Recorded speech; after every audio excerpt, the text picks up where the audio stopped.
The church is really strong in DC, and one of the coolest things about it is we have the DC Temple. And part of that comes with a visitor center, which has an auditorium that seats, I believe, 600 people. And so we would have large events take place at that. And it's cool because it is pretty central to our mission. And so the different wards from all around could come and they would congregate at that visitor center for different events. And we had many times in which all of the missionaries in the entire mission would go to that visitor center.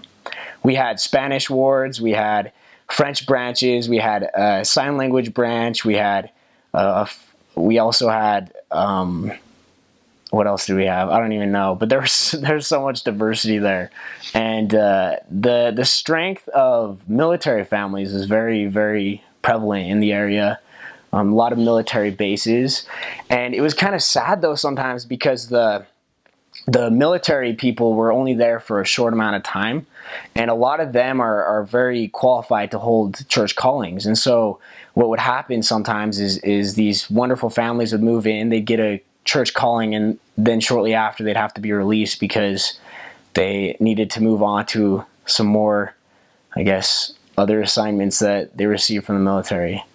But it's super neat to see how these people with such different backgrounds would get along, and they'd become such great friends. You know, you'd have born and raised DC African American going home teaching with a Utah military family, and they would act like they were best friends for their whole lives. It's pretty neat. So DC is a rather unique place to be serving in the United States because it's really a cultural hub.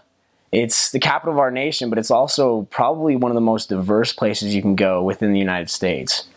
Our mission had 5 language programs, and we actually added another one right before I left.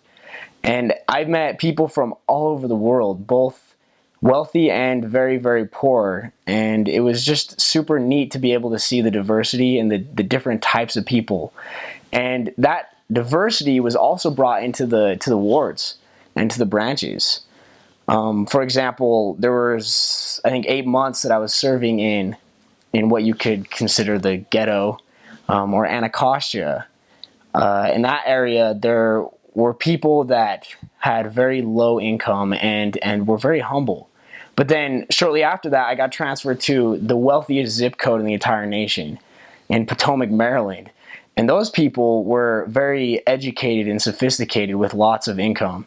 And so seeing the difference between the congregations was so fascinating to me because the doctrine was still the same.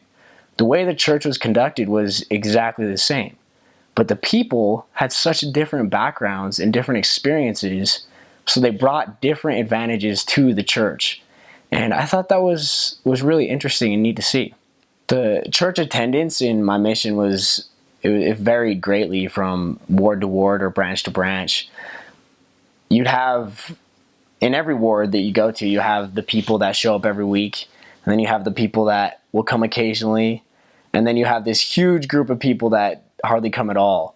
And it seemed like the city areas, which I spent about half of my time in the city and half of it in the suburbs, and well, Southern Maryland is more like the country, but it seemed like in the city there was a much larger, less active rate than anywhere else.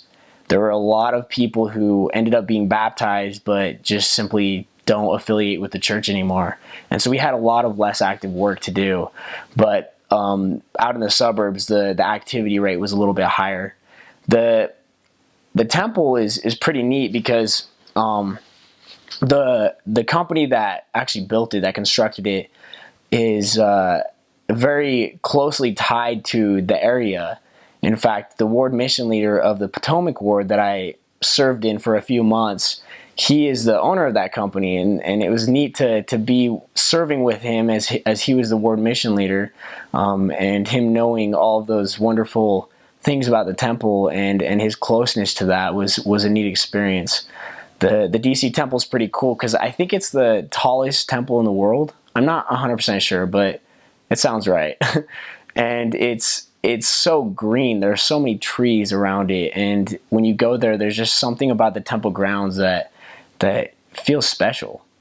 I would say one of the coolest parts about our mission, as far as the the church goes is the Festival of Lights. It's not nearly as cool as Temple Square, because Temple Square has too many lights to count, but we would put up about 600,000 lights around the temple, and it would attract thousands and thousands of people every single night during the Christmas season. And it was one of the coolest proselyting opportunities that we had, and it brought our mission really close together. All the missionaries worked together on this project to try and do as much proselyting work at this Festival of Lights as we could. It was really neat.